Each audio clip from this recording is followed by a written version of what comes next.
नमस्कार विद्यार्थी मित्रांनो, मी निलेश विखे योनास अकॅडमीच्या ऑनलाईन प्लॅटफॉर्मवर मी सर्वांचं स्वागत करतोय. विद्यार्थी मित्रांनो, इथिक्स नीतिशास्त्र या विषयाचा पुन्हा एक महत्त्वाचा असा एक टॉपिक आपण घेऊन आलेलो आहे. त्याचं नाव आहे सामाजिक मनवळणी, सोशल पर्सुएशन. सोशल पर्सुएशन, सामाजिक मनवळणी काय असतं हे आपण शिकण्यापूर्वी मी तुम्हाला त्याचं महत्त्व सांगतोय की आपल्याला का अभ्यासणे आवश्यक आहे, का आयोगाने आपल्याला तो सिलेबसमध्ये दिलेला आहे. बघा, पुढे जाऊन तुम्ही डेप्युटी कलेक्टर बनणार किंवा कुठलेही अधिकारी होणार, राज्यसेवेमधनं जे एखादे जर अधिकारी झालात तर मग अशा वेळेस तुम्हाला तुमच्या अधिकार क्षेत्रात भरपूर काही गोष्टी येतात. त्यामध्ये तुम्हाला मग गव्हर्नमेंटनी नव्याने राबवलेल्या ज्या काही स्कीम्स असतील त्याही लोकांपर्यंत पोहोचायच्या असतात. त्या पलीकडे काही असे उपक्रम असतील, काही असे आपण म्हणतो प्रोग्राम आहेत, काही कायदे आहेत जे तुम्हाला काय करायचे असतात, इम्प्लिमेंट, त्याची अंमलबजावणी करायची असतात. मग अशा वेळेस त्याच कायद्यांना, त्याच उपक्रमांना जर लोकांनी जुळून घ्यावे असं तुम्हाला वाटत असेल तर त्यांची मनधरणी करणे किंवा एका प्रकारे त्यांची समजावणी करणे किंवा या स्कीम्स ज्या काही आपल्या आहेत यांच्या संबंधित त्यांना माहिती देणे आणि त्याच्यासोबत योग्य ते जुळून घेणे, यासाठी तुम्हाला साथ घालावी लागते, कारण अधिकारी म्हणून आपलं ते कार्य असतं. मग अशा याच्यात अधिकाऱ्याने या गोष्टी नित्याच्या होऊन जातात त्यांच्या प्रशासकीय कार्यांमध्ये. मग यामध्येच सामाजिक मनवळणी खूप महत्वाची आहे. मग आता आपण या व्हिडिओमध्ये समजून घेणार आहोत की सामाजिक मनवळणी म्हणजे काय, मुख्य परीक्षेमध्ये तुम्हाला एक्झॅक्ट काय प्रश्न विचारला जाणार. आता इथे तुम्ही या इमेजमध्ये दोन गोष्टी बघतात. इथे तुम्हाला वाहतुकीचे नियम पाळणारे नागरिक दिसत आहेत आणि इकडे तुम्हाला वाहतुकीचे नियम न पाळणारे लोक दिसत आहेत, जिथे आपल्याला अँब्युलन्स अडवल्याचे दिसतंय जेव्हा रॉंग साईड मध्ये तो गाडी घेऊन येत आहे. तुम्हाला असं का वाटतं की का या भागातील हे दोन्ही इमेजेस जे आहेत तशा भारतातील आहे. मग या भारतातील एका भागामध्ये वाहतुकीचे नियम पाळले जात आहे आणि दुसरीकडे तुम्हाला इथे दिसत आहे की रॉंग साईड गाडी टाकून वाहतुकीचे नियम हे धाब्यावर बसवलेले दिसत आहेत. आता असं का होत आहे, का इकडले लोक वाहतुकीचे नियम पाळतायत आणि इकडले पाळत नाही आहे, त्याच्यासाठी महत्वाची बाब आहे ती म्हणजे सामाजिक मनवळणी. सामाजिक मनवळणी काय करतं बेसिकली, तर लोकांमध्ये जी अवेअरनेस आहे, जे आपण एक प्रकारे म्हणतो की त्यांची जागरूकीकरण केलं जातं विथ रिस्पेक्ट टू लॉज, कायदे, तसंच स्कीम्स, करेक्ट, तसंच उपक्रम, आणि त्याच्या अंतर्गत मग लोक त्याच कायद्यांना अनुसरून, त्याच योजनेला अनुसरून ते त्यांचं वर्तन करतात. त्यालाच आपण सामाजिक मनवळणी म्हणतो. हे सोप्या भाषेत सांगितलं मी तुम्हाला. मग तुम्हाला असं वाटतं का की याही भागात, या भागातील लोकांसारखं वाहतुकीचे नियम पाळल्या जाऊ शकतात? पाळल्या जाऊ शकतात, पण त्याच्यासाठी इकडल्या लोकांच्या मनात जे त्यांचे विचार आहेत, त्यांचे जे काही दृष्टिकोन, अभिवृत्ती आहे सध्या तरी वाहतुकीचे नियम न पाळण्याची, त्यामध्ये बदल घडून आणावा लागतो. आणि याच बदलाला जर तुम्हाला घडून आणायचं आहे तर तुम्हाला सामाजिक मनवळणी करावी लागतं. आता आपण सामाजिक मनवळणी काय असतं ते आपल्या थिअरीच्या फॉर्मॅटमध्ये आपण समजून घेऊया. तर सामाजिक मनवळणी, सोशल पर्सुएशन म्हणजे एखाद्या व्यक्ती, समूह किंवा समाजाच्या ज्या अभिवृत्ती असतात त्यालाच आपण दृष्टिकोन किंवा ऍटिट्यूड म्हणतो इंग्लिशमध्ये.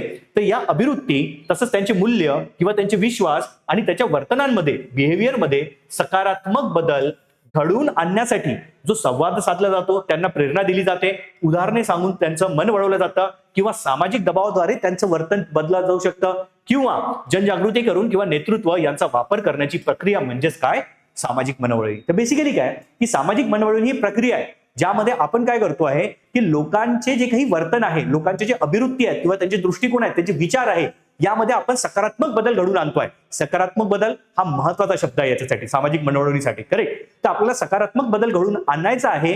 मग तो कसा घडवून आणला जाऊ शकतो, तर तो सामाजिक दबाव निर्माण करून आणला जाऊ शकतो किंवा त्यांची समजावणी करून आणला जाऊ शकतो, त्यांना प्रेरणा देऊन आणला जाऊ शकतो, त्यांच्यासोबत संवाद साधून तो बदल घडून आणला जाऊ शकतो. आणि याच प्रक्रियेला म्हटलं जातं सामाजिक मनवळणी, सोशल पर्सुएशन. क्लिअर? आता एक लक्षात ठेवा, इथे सकारात्मक बदल हा शब्द अतिशय महत्वाचा आहे, कारण नकारात्मक बदलही घडून आणला जाऊ शकतो. तो कसा? माणूस आला की मला वाटतं की माझ्या फायद्यासाठी मी दुसऱ्याचं जर शोषण करायचं आहे तर त्याला मी काहीतरी खोट्या गोष्टी सांगून त्यांनी माझ्यासाठी काम करावं असं जर मी करत आहे तर त्याला आपण सामाजिक मनवळणी म्हणत नाही. सामाजिक मनवळणीमध्ये आपण सकारात्मक बदल घडून आणतोय जो त्याच्या फायद्याचा असेल आणि समाजाच्या फायद्याचा असेल, तो माझ्या स्वार्थासाठी नसेल. करेक्ट? जसं की माणूस आला की मला वाटतंय की त्यांनी माझ्यासाठी काम करावं, मी त्याला काहीतरी खोट्या स्टोरी सांगतो आणि तो माझ्यासाठी काम करतो, एका प्रकारे मी त्याचं काय केलं, शोषण केलं. पण ते मी का केलं? माझ्या स्वार्थासाठी केलं. त्याच्या मनामध्ये बदल घडून आणला, त्यांनी माझ्यासाठी काम केलं, करेक्ट. पण तो बदल कशासाठी घडून आणला? तो आणला माझ्या स्वार्थासाठी. ते सकारात्मक बदल नाही. याला सकारात्मक बदल म्हटलं जात नाही. सकारात्मक बदल हा त्याच्या फायद्यासाठी आणि समाजाच्या फायद्यासाठी असतो, इतकं तुम्हाला लक्षात घ्यायचं आहे. आता एक लक्षात ठेवा की सामाजिक मनवळणी, सोशल पर्सुएशन साठी रॉबर्ट सियाल्दिनी म्हणून एक आपले थिंकर्स आहेत, त्यांनी महत्वाचं अशी काही डेफिनेशन दिली आहे आणि त्यांचे काही प्रिन्सिपल्स आहेत, तत्व आहेत, ते आपण समजून घेणार आहोत. तर जेव्हाही सोशल पर्सुएशन, सामाजिक मनवळणी हा टॉपिक येईल, तुम्हाला रॉबर्ट सियाल्दिनी यांचं नाव लक्षात ठेवायचं आहे. तर रॉबर्ट सियाल्दिनी काय म्हणतात की मनवळणी किंवा सामाजिक मनवळणी ही कोणत्याही प्रकारची बळजबरी न करता व्यक्तीच्या अभिवृत्ती म्हणजेच व्यक्तीचे जे दृष्टिकोन आहेत, ऍटिट्यूड्स आणि वर्तन, बिहेवियर प्रभाव टाकण्याची प्रक्रिया आहे. म्हणजे तुम्हाला कुठलीही जबरदस्ती करायची नाहीये. विदाऊट जबरदस्ती तुम्ही फक्त काही संदेश द्याल, त्यांना काहीतरी प्रेरणा द्याल आणि त्याला एक चांगल्या पद्धतीने सकारात्मक दृष्टीने वागण्यासाठी प्रेरित कराल. यालाच आपण काय म्हणतोय की सामाजिक मनवळणी किंवा मनवळणी म्हणतोय. असं कोण म्हणतो? रॉबर्ट सियाल्दिनी असं म्हणतो. आता बघा, याच रॉबर्ट सियाल्दिनी यांनी 7 प्रिन्सिपल, 7 तत्वे सांगितलेले आहेत. सियाल्दिनी मनवळणीचे 7 तत्व कुठले आहेत? प्रश्न विचारला जाऊ शकतो की सामाजिक मनवळणीचे रॉबर्ट सियाल्दिनीचे 7 तत्व चर्चा करा. करेक्ट. मग अशा याच्यात तुम्हाला हे 7 तत्व कुठले आहेत ते समजून घ्यायचे आहे. सियाल्दिनी 7 प्रिन्सिपल ऑफ परसुएशन. तर सियाल्दिनीचा पहिला प्रिन्सिपल जो आहे त्याला म्हटलं जातं परस्परता, रेसिप्रोसिटी. याचा अर्थ काय? तर लोकांना मिळालेल्या मदतीची किंवा उपकाराची परतफेड करण्याची नैसर्गिक प्रवृत्ती असते. म्हणजे प्रत्येक लोकांना ना जर मदत केली कोणी ना तर त्याला त्याची परतफेड करण्याची वृत्ती असते, किंवा त्यांना जर केली मदत आहे, एखादी मदत जर केली तर त्यांना चांगलं वाटतं की यांनी माझी मदत केली तर मला त्याला साथ दिली पाहिजे. होतं अडीअडचणीत माणूस आला की तुम्हाला तुमच्या मित्रांनी पैसे दिले तर पुढल्या वेळेस तो अडचणीत असेल तर तुम्ही त्यांना काय कराल? मदत कराल. याचा अर्थ काय? तुम्ही काय करता आहात? एका प्रकारे तुमच्या मनाची जी सामाजिक मनवळणी झालेली आहे, पुढच्यानी तुम्हाला मदत केली त्या कारणाने उपकाराची परतफेड म्हणून आता तुम्ही त्यांना काय करताय? मदत करताय.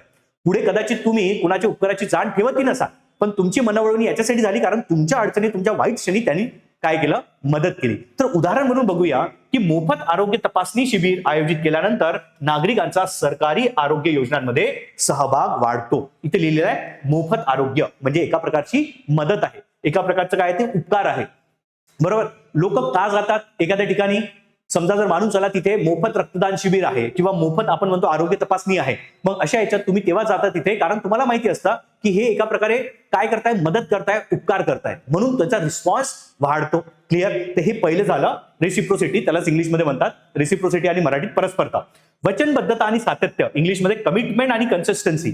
यामुळेही लोकांचे विचार हे बदलवला जाऊ शकतात, मनवळणी केल्या जाऊ शकतात. कसं बघा, एखादा व्यक्ती सार्वजनिकरित्या वचन देते की भूमिका स्वीकारते तेव्हा त्यानुसार सातत्यपूर्ण वर्तन करण्याचा प्रयत्न करतो. म्हणजेच काय? तुम्हाला वचनाने बांधील केला गेलं तर तुम्ही त्यानुसार वागता. जसं की तुम्हाला समजा माणूस चला तुमच्या आईनी शपथ दिली की तू पुढे कधीही मारापिटी करणार नाही. म्हणजे की लहानपणी आपण असतो खूप बंड असतो, एकमेकांना मारतो, तर आई काय म्हणतं की नाही, मी तुला शपथ देते की पुढल्या वेळेस पासून तू कोणासोबत झगडा करणार नाही, भांडण करणार नाही, उगाच हातापाई करणार नाही. मग मला मनात ठासून भरलं जातं की नाही, मला आईनी शपथ दिलेली आहे. बरोबर आहे. मग आईनी शपथ दिली आहे तर मग मला याच्या विरुद्ध वागायला नको पाहिजे. म्हणजे आईनी काय केलं? तुमचं एक जे काही नेचर होतं, तुमचा काही दृष्टिकोन होता, तुमचं काही जे वागणं होतं, वर्तन होतं, ते बदललं शपथ देऊन. करेक्ट. मग अशा याच्यातच वचनबद्धता आणि सातत्य यामुळेही लोकांमध्ये काय विचाराचा बदल, त्यांच्या वागण्याचा बदल घडून आणला जाऊ शकतो. उदाहरण बघा, ग्रामसभेत शौचालय वापरण्याची शपथ घेतलेल्या नागरिकांकडून त्यांचा नियमित वापर होणे. ठीक आहे. गावात काय केलं जातं? असे खूप वेळा शपथ घेतलं जातं. आपण बघितलंय की खूप साऱ्या वेळेस माणूस झाला की ग्रामसभा झाली किंवा 15 ऑगस्टचे प्रोग्राम झाले किंवा मग 26 जानेवारीचे प्रोग्राम झाले, तेव्हा गाव एकत्र येऊन शपथ घेतं की आम्ही निसर्गाची काय म्हणतो रास करणार नाही, आम्ही काय करणार की कुठेही ओपन डिफिकेशन करणार नाही, त्यालाच म्हटलं आता उघड्यावर शौच करणे. अशी शपथ जर घेतली तर लोक मग काय करतात की आपल्या शपथीला जागलं पाहिजे म्हणून ते प्रयत्न करतात. म्हणजेच ग्रामसभेत शौचालय वापरण्याची शपथ घेतलेल्या नागरिकांकडून त्यांचा नियमित वापर होणे. हे दुसरं आहे तत्व ज्याच्यानुसार व्यक्तीची मनवळणी केल्या जाऊ शकते. तिसरं तत्व आहे ते म्हणजे सामाजिक पुरावा, सोशल प्रूफ.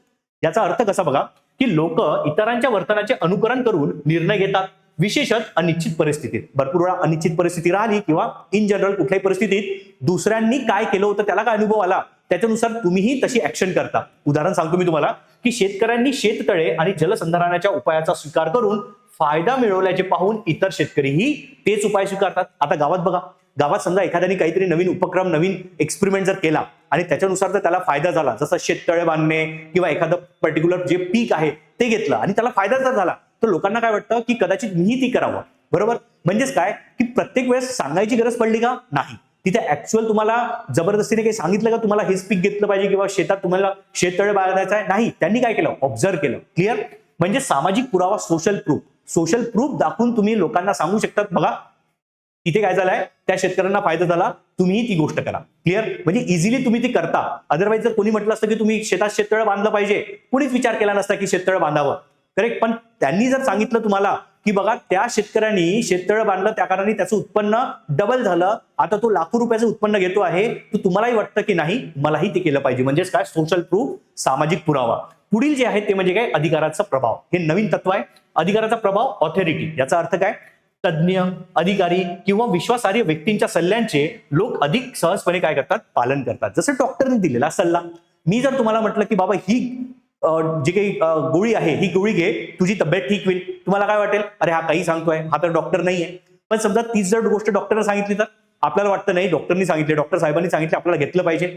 म्हणजेच काय आहे, तिथे व्यक्ती कोण आहे, व्यक्ती जर त्याची क्रेडिबिलिटी जर चांगली असेल तर त्याचा व्यक्ती काय, बाकी लोक जे असतात ना ते ऐकतात. म्हणजेच काय, अधिकाराचा प्रभाव. तज्ज्ञ, अधिकारी, विश्वासार्ह व्यक्तीच्या सल्ल्याचे लोक अधिक सहजपणे पालन करतात. डॉक्टरांनी केलेल्या आव्हानानंतर लसीकरणासाठी नागरिकांचा प्रतिसाद वाढणे.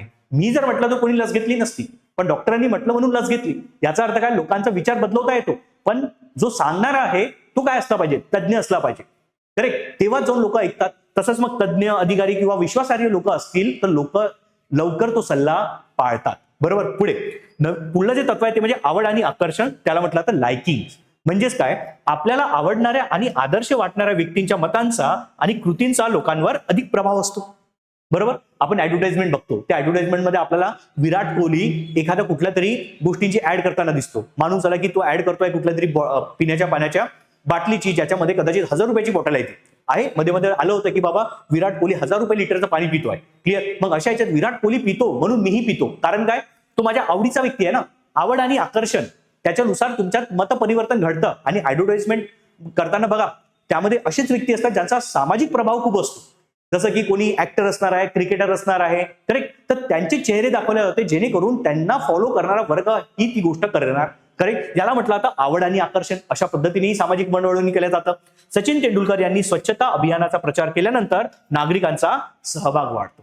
मी म्हटलं तर कदाचित तुम्ही कधीच सामाजिक प्रोग्राममध्ये किंवा कार्यक्रमात जाणार नाही, जसं की इथं आपण करतो आहे की स्वच्छता अभियान. पण सचिन तेंडुलकर करत आहात तर आपण करायला पाहिजे.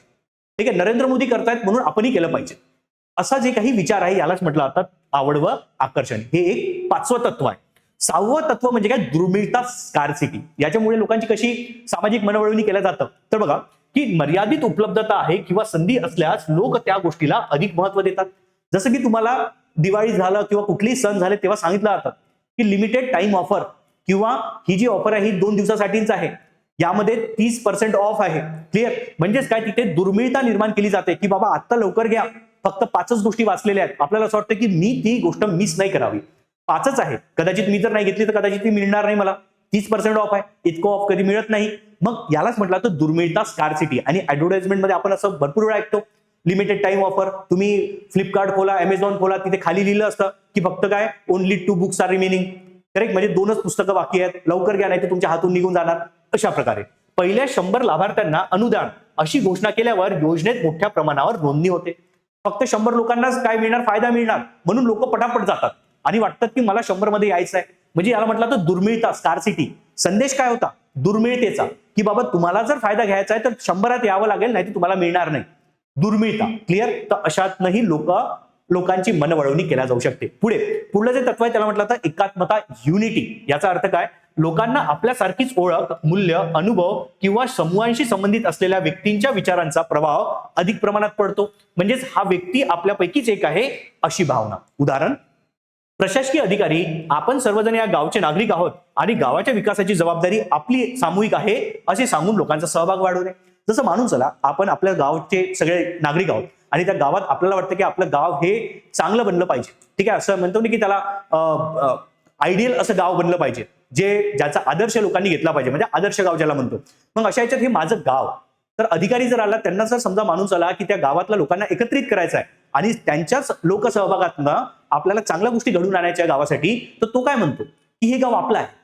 आपलेपणाची भावना जेव्हा येतं ना, तर मला वाटतं की नाही, मला आपल्या गावाला चांगलं करण्यासाठी त्याच्यात सामील झालं पाहिजे. म्हणजेच काय केलं की जो अधिकारी होता त्यांनी आपलेपणाचा भाव म्हणजेच एकात्मता, युनिटीचा भाव निर्माण केला आणि त्या अंतर्गत मग आपण योग्य ते वर्तन केलं, म्हणजे आपला विचार हा बदलला गेला. याला म्हटलं तर सामाजिक मनवळवणी, पण कशाच्या मार्फत? एकात्मता, युनिटी या तत्वांच्या मार्फत. अशा पद्धतीने हे 7 महत्वाचे जे तत्व आहे ते रॉबर्ट सियाल्दिनी यांनी दिलेले आहे. यावर आपल्या एमपीएससी राज्यसेवा मुख्य परीक्षेत प्रश्न विचारला जाऊ शकतो. पुन्हा एकदा मी रिपीट करतो की कुठले 7 आहेत. पहिला म्हणजे आहे परस्परता, ठीक आहे. दुसरा आहे तो म्हणजे वचनबद्धता आणि सातत्य. तिसरा जो आहे तो म्हणजे आहे सामाजिक पुरावा, सोशल प्रूफ. चौथा आहे अधिकाराचा प्रभाव. पाचवा आहे आवड व आकर्षण. सहावा आहे दुर्मिळता, स्कार्सिटी. आणि सातवा आहे एकात्मता. तर हे 7 तत्व जे आहेत रॉबर्ट सियाल्दिनी यांनी दिलेले ते तुम्हाला लक्षात ठेवायचं आहे, परीक्षामध्ये विचारल्या जाणार. आता पुढे महत्वाचं एक लक्षात घ्या विद्यार्थी मित्रांनो, की मनवळवणी ऍक्च्युअल होते काय, ते कशी होते, त्याची प्रोसेस काय, त्यामध्ये कोण कोण लोक इन्व्हॉल्ड असतात, तर ते समजून देण्यासाठी मी तुम्हाला फक्त एक थोडं सांगतोय, लक्षात घ्या. आता मानून चला की तुम्ही अधिकारी आहात, ठीक आहे, तुम्ही अधिकारी आहात आणि इथे काही नागरिक आहेत आणि त्यांना तुम्हाला एखादी गोष्ट करण्यासाठी कन्व्हिन्स करायचं आहे, त्यांना समजवायचं आहे. मग आता त्यांचं मतपरिवर्तन करायचं असेल तर तुम्हाला ही जो कोणी सांगणारा आहे तो कोण झाला? मग आपला संदेश देणारा, ज्याला त्यांचं बदलायचं आहे, ठीक आहे. ही कोण आहेत? बी आपली नागरिक आहे, त्याला आपण प्रेक्षक किंवा श्रोते म्हणू शकतो, बरोबर आहे, क्लिअर. तर आता हा जो आहे सांगणारा, याला काय सांगायचं आहे? कुठला तरी संदेश द्यायचा आहे किंवा त्यांचं मन वळवायचं आहे. हा झाला सांगणारा, हा झाला प्रेक्षक वर्ग जो टार्गेटेड आहे, ज्यांचं मन वळवायचं, सामाजिक मनवळवणी करायची आहे. पण सामाजिक मनवळवणी करण्यासाठी तुम्हाला कुठला तरी संदेश द्यावा लागेल. यस, संदेश द्यावाच लागेल. ऍट द सेम टाइम तो संदेश कुठल्या तरी माध्यमाच्या मार्फत द्यावा लागेल. माध्यम म्हणजे कळालं, जसं की तुम्ही कदाचित घोषणा करू शकता किंवा तुम्ही कुणाला कॉल करू शकता. तर मोबाईल फोन काय झाला? तुमचा माध्यम झाला. किंवा तुम्ही जर स्पीकरवरून जर सांगत असाल तर ते स्पीकर काय झालं? माध्यम झालं. याचा अर्थ याच्यामध्ये 4 लोक असतात. एक म्हणजे कोण? सांगणार, लक्षात घ्या. एक म्हणजे आहे सांगणारा. दुसरे म्हणजे कोण? प्रेक्षक, ऐकणारे किंवा ज्यांची सामाजिक मनवळवणी होणार आहे. तिसरं म्हणजे जो संदेश दिला जातो ती गोष्ट त्यामध्ये असणार आहे. आणि चौथी गोष्ट म्हणजे काय? माध्यम. या 4 गोष्टी सामाजिक मनवळवणीमध्ये असतातच आणि त्या 4 गोष्टी आपण आता इथे समजून घेणार आहोत. बघा, पहिला म्हणजे कोण? सांगणारा, स्त्रोत, ठीक आहे. दुसरा म्हणजे कोण? प्रेक्षक, ज्यांची आपल्याला मनवळवणी करायचं आहे. तिसरं म्हणजे आहे संदेश, जो संदेश दिला जातो कुणाकडनं? स्त्रोताकडनं, करेक्ट. आणि चौथं म्हणजे काय? कुठल्या तरी माध्यमाच्या मार्फत. आता सांगणारा जो आहे तो जर समजा मी जर असेल तर कोणी ऐकणार नाही. पण जर सांगणारा हा जर डॉक्टर असेल तर एखाद्या आरोग्याच्या बाबतीत जर एखादी स्कीम त्याला सांगायची असेल तर लोक काळजीपूर्वक ऐकतील, लक्ष देऊन ऐकतील. कारण काय? तो डॉक्टर आहे, मी कोण आहे? मी असाच आहे कोणी. क्लिअर. म्हणजेच काय की स्त्रोत हा तेव्हा प्रभावी होतो जर त्याची विश्वासार्हता असेल, म्हणजे लोक त्याच्यावर जर विश्वास ठेवत असेल. करेक्ट. जसं गावातला एखादा विश्वासू माणूस आहे तर त्याचा संदेश काळजीपूर्वक ऐकतात. मी जर समजा उन्हाळ असेल तर माझा कोण ऐकणार आहे? मी खूप चांगली गोष्ट बोलली तरी कोणी ऐकत नाही. म्हणून विश्वासार्हता असली पाहिजे प्रेक्षकाची, स्त्रोत्याची, तेव्हा जाऊन लोक ते ऐकतात. पुढे तज्ञता असली पाहिजे, जसं की डॉक्टर, ठीक आहे, डॉक्टर आहे म्हणून लोक काय करतात? ऐकतात, अदरवाईज ऐकली नसतं. पुढे प्रामाणिकपणा, तो व्यक्ती प्रामाणिक असला पाहिजे, लबाड नसला पाहिजे. असतो ओळख कधी कधी गावातील हा व्यक्ती लबाड आहे बाबा, हा उगाच स्वतःच्या फायद्यासाठी गोष्ट करतो, कोणीच ऐकणार नाही. त्याचा प्रभाव पडणार का? सामाजिक मनवळवणी होणार का? नाही. ते लोक आणखी काय करेल? स्वतःला मागे करतील. नाही, याचं काही ऐकायची गरज नाही बाबा, म्हणजे त्यांचा विचारच बदलत नाही. पण एखाद्या व्यक्तीने जो प्रामाणिक आहे, दरवेळेस दुसऱ्यांच्या दृष्टिकोनातून विचार करतो, मग त्या व्यक्तीने सांगितलेला संदेश त्यांना वाटेल की हा प्रामाणिक व्यक्ती आपल्या फायद्यासाठी सांगतोय. म्हणजे स्त्रोताची ती क्वालिटी आहे. आणखी काय वैशिष्ट्य असलं पाहिजे? नैतिकता. तो नैतिक असला पाहिजे, म्हणजे त्याच्या मनात कुठला तरी असा अनैतिक असा भाव नसला पाहिजे. नैतिक भाव म्हणजे दुसऱ्यांचं कल्याण करणे, दुसऱ्यांवर प्रेम, समता, न्याय हे करण्याचा जर त्याचा विचार असेल किंवा त्याची जर नैतिकता असेल तर लोक त्याच्यावर काय करतात?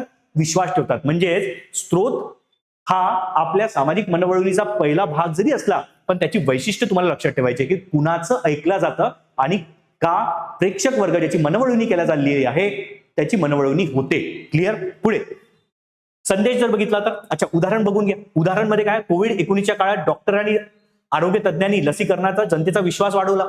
ठीक आहे. डॉक्टर पुढे आले, त्यांनी स्वतः लस घेतली किंवा स्वतः त्यांनी सांगितलं की बाबा मी डॉक्टर आहे, माझ्यावर विश्वास ठेवा, ही लस पूर्णपणे काय सुरक्षित आहे, म्हणून लोकांनी ती घेतली. करेक्ट. पुढे दुसरा आहे आपला प्रेक्षक. प्रेक्षक म्हणजे ज्यांच्या अभिवृत्तीमध्ये बदल अपेक्षित आहे. करेक्ट. ज्यांचा आपल्याला मनवळवणी करायची आहे ते म्हणजे प्रेक्षक. मग त्यामध्ये बघा प्रभाव टाकणारे घटक काय आहे? जसं की त्यांचं शिक्षण काय, शिक्षण जर असेल आणि ती गोष्ट जर तो समजून घेत असेल, जसं या डॉक्टरांनी सांगितलं की लसीकरणाबाबतचे त्याचे फायदे, पण हा प्रेक्षक वर्ग जर अज्ञानी असेल तर त्याला लसीकरणाचे फायदे कळणार नाही, त्याचं मन वळवणी होणार नाही.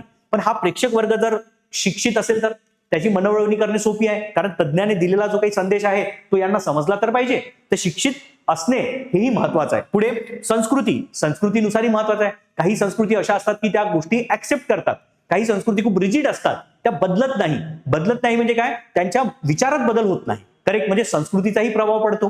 त्यानंतर मूल्य, की त्या व्यक्तींची मूल्य काय आहे, ते मूल्य सर्वसमावेशक आहे की नाही, धर्मनिरपेक्ष आहे की नाही. दोन माणूस झाला की पुढला सांगणारा व्यक्ती समजा तर दुसऱ्या धर्माचा आहे, ठीक आहे, ए धर्माचा आहे आणि मी बी धर्माचा आहे, तर मला काय वाटतं की माझा धर्म योग्य आहे, हा ए धर्माचा व्यक्ती जो आहे तो त्याच्या धर्माच्या गोष्टी सांगतो आहे, म्हणजे माझी तिथे ऍक्सेप्टेबिलिटी आहे का, स्वीकार्यता आहे का, धर्मनिरपेक्षता नाही आहे. म्हणजेच काय की मूल्य खूप महत्वाचे असतात. मूल्य जर नसेल, धर्मनिरपेक्षता किंवा स्वीकार करण्याची वृत्ती, तर कदाचित मी पुढल्याचा संदेश ऐकणारच नाही. मग त्यानंतर पूर्वग्रह, म्हणजेच काय की आपले जे काही प्रेक्षक वर्ग आहे त्यांचे पूर्वग्रह नसले पाहिजे, की एखादा व्यक्ती जो आहे त्याच्याबद्दल तो पूर्वग्रह असेल पहिलेच, की नाही हा व्यक्ती कोण असतो, हा बदमाशच आहे. जसं की आफ्रिकन लोक जे असतात ते आपल्यासोबत काय करतात, धोकाच करतात, ते आपले पैसे उकाळतात. करेक्ट, अशा प्रकारचा जर तुमचा पूर्वग्रह असेल पहिलेपासून, आता सगळंच आफ्रिकन लोक काही हे आपले पैसे उकळणारे असेल असं नाही, काही फक्त एक्झाम्पल आपण ऐकले त्या कारणाने आपला तो पूर्वग्रह बनला. पण काय असतं ना की पूर्वग्रह जर असेल प्रेक्षक वर्गाचा, तर खूप वेळा पुढचा व्यक्ती कितीही चांगला आहे, त्यांनी दिलेला संदेश किती चांगला आहे, पण ते ऍक्सेप्ट करत नाही, कारण प्रेक्षकांचा ऑलरेडी एक पूर्वाग्रह बनलेला असतो. करेक्ट. तर मतदार जागृती मोहिमेत युवक, महिला, आदिवासी समाजासाठी वेगवेगळे संदेश दिले जातात. मग अशा याच्यात काय हुशारी केली जाते की तुमचं संस्कृती वेगळी आहे, तुमचं महिला पुरुष यांचा विचार करण्याची पद्धती वेगळी आहे, तसंच युवक आहेत, ग्रामीण व्यक्ती आहे की नाही, त्यानुसार तुमचा संदेश बदलला जातो. म्हणजे प्रेक्षकांना जसा तो संदेश पटेल तशा याच्यात तो दिला जातो. क्लिअर. त्यानंतर आपल्याला माहिती आहे की स्त्रोताला प्रेक्षकांमध्ये मनवळवणी करायची आहे, पण ते कशा मार्फत केली जाते, संदेशाच्या मार्फत.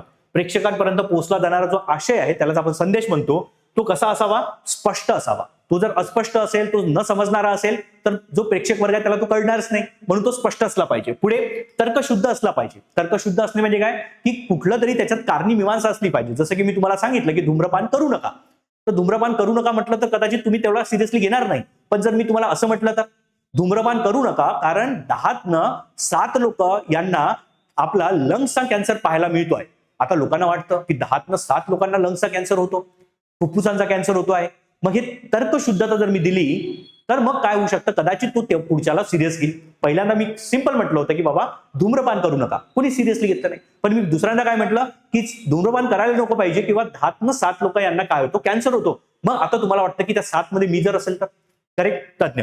पुढे आहे पुराव्या आधारित. पुरावा, आता जसं मी सांगितलं तोच पुरावा आहे. तथ्य, पुरावा याला आपण एकत्रित समजू शकतो. सुसंगतपणा असला पाहिजे, म्हणजे तो मला जुळला पाहिजे. म्हणजे जसं की माणूस आला, मला बॉडी बिल्डर बनायचं, करेक्ट, मला बॉडी बिल्डर बनायचं, जिमला जायचं, तर होते काय की मी ऍडव्हर्टाइजमेंट बघतो कशाची, ते वे प्रोटीन वगैरे येतात ना आजकाल, ते बाहेरून एक्सटर्नली प्रोटीन वगैरे खातात किंवा दुधा वगैरे मध्ये पाण्या वगैरे मिक्स करून ते पितात जे जिमला जातात ते.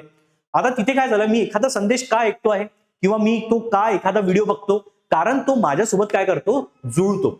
म्हणजेच काय की जो प्रेक्षक वर्ग आहे त्याला तो संदेश जुळला पाहिजे, म्हणजे तो त्याचा सुसंगत असला पाहिजे, तेव्हा जाऊन तो प्रेक्षक वर्ग तो ऐकतो आणि त्याच्यानुसार त्याचा विचार बदलतो. तर हे महत्वाचे वैशिष्ट्य जे संदेशाचे आहे. आणि सगळ्यात शेवटी म्हणजे माध्यम, कारण संदेश हा माध्यमाच्या मार्फतच प्रेक्षकापर्यंत पोहोचला जातो. मग अशा याच्यात माध्यम म्हणजे कुठले, सोशल मीडिया. आपण बघतोय लोकांना, कदाचित माणूसाला वृक्षारोपणासाठी तुम्हाला काय करायचं, प्रेरित करायचं आहे, तुम्ही सोशल मीडियाचा वापर करू शकता. पुढे दूरदर्शन म्हणजेच आपले टीव्ही, रेडिओ, वृत्तपत्रे, ग्रामसभा, म्हणजे जे काही ग्रामसभा होते त्यातही संदेश दिला जाऊ शकतो, डायरेक्ट संदेश. मग अशा याच्यात हे जे सोशल मीडिया, दूरदर्शन, रेडिओ, वृत्तपत्रे, ग्रामसभा यांना म्हटलं जातं माध्यम. तर एक लक्षात ठेवा, जसं मी तुम्हाला समजून सांगितलंय की बाबा की जेव्हाही मनवळवणी करायची आहे तर 4 गोष्टी महत्वाच्या आहेत. एक म्हणजे कोण, सांगणारा, त्यालाच आपण स्त्रोत म्हणतो, ठीक आहे. आणि याच स्त्रोताला काय करायचं आहे, प्रेक्षकाची मनवळवणी करायची आहे. प्रेक्षक म्हणजे ज्यांची मनवळवणी करायची आहे, ती कशी केल्या जाते, संदेशाच्या माध्यमातून. आणि तो संदेश कसा पोहोचवला जातो, माध्यम. करेक्ट. म्हणजेच काय, 4 गोष्टी महत्वाच्या आहेत जर समजा मनवळवणी करायची आहे. स्त्रोत, प्रेक्षक, त्यांना दिला जाणारा संदेश आणि तो कुठल्या माध्यमातून दिला चाललेला आहे. क्लिअर झालं. तर हे होतं सामाजिक मनवळवणी याबाबत. तर अशाच पद्धतीने विद्यार्थी मित्रांनो, जर आपल्याला शिकायचं असेल तर तुमच्यासाठी एक बॅच आम्ही लॉन्च केलेली आहे. तर ही इथिक्सची बॅच आपल्या एओनायस अकॅडमीच्या ऍपमध्ये अवेलेबल आहे. त्यामध्ये तुम्हाला मी एकदम बेसिक लेवलला जे काही कन्सेप्ट असतात ते शिकवणार आहे. जे काही डिटेल आपला पूर्ण सिलेबस आहे, पूर्ण कन्सेप्ट उदाहरणासह शिकवणार आहे.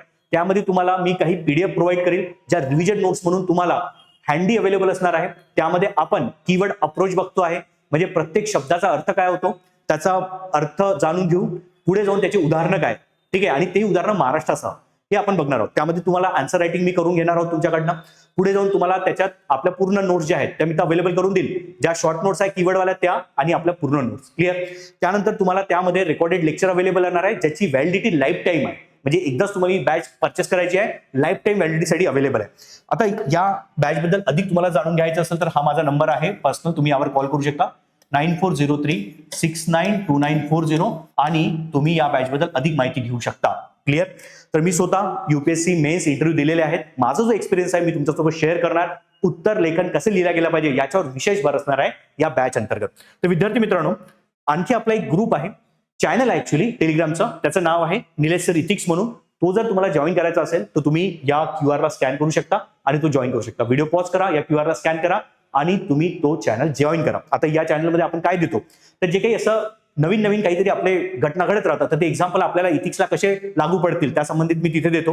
काही महत्त्वाच्या नोट्स मी तिथे प्रोव्हाइड करतो, जसं सेकंड ARC रिपोर्ट आहे किंवा कीवर्ड अप्रोचच्या नोट्स मी विद्यार्थ्यांना तिथे अवेलेबल करून दिलेल्या आहे. तर तुम्हाला नक्कीच फायदा होईल, तुम्ही या चॅनलला जॉईन करा. निलेश सर इथिक्स म्हणून जर तुम्ही सर्च केलं तरी दिसेल, किंवा तुम्ही या QR ला स्कॅन करून तो चॅनल जॉईन करू शकता. तसंच इतर विषयांसंबंधित जर तुम्हाला आणखी काही नोट्स वगैरे पाहिजे असतील किंवा महत्त्वाचे काही असे प्रश्नोत्तर वगैरे पाहिजे असतील तर आपला आणखी एक चॅनल आहे A1IS MPSC म्हणून, तर तुम्ही त्यालाही जॉईन करू शकता. तर या व्हिडिओला पॉज करा, या QR ला स्कॅन करा आणि हा चॅनल तुम्ही जॉईन करू शकता. ठीक आहे विद्यार्थी मित्रांनो, होप की तुम्हाला या लेक्चर मधील जो आपला एक कन्सेप्ट होता सामाजिक मनवळवणी, सोशल पर्स्युएशन हा कळालेला असेल. अशाच व्हिडिओसाठी तुम्ही आपल्या चॅनलला सबस्क्राईब करा, हा व्हिडिओ तुम्ही तुमच्या मित्रमैत्रिणींपर्यंत पोहोचा, या व्हिडिओला लाईक करा आणि असाच प्रतिसाद देत राहा. धन्यवाद विद्यार्थी मित्रांनो. पुन्हा एका आपण नवीन कन्सेप्ट सोबत भेटूया. तोपर्यंत आपल्या चॅनलला सबस्क्राईब करून ठेवा. थँक्यू.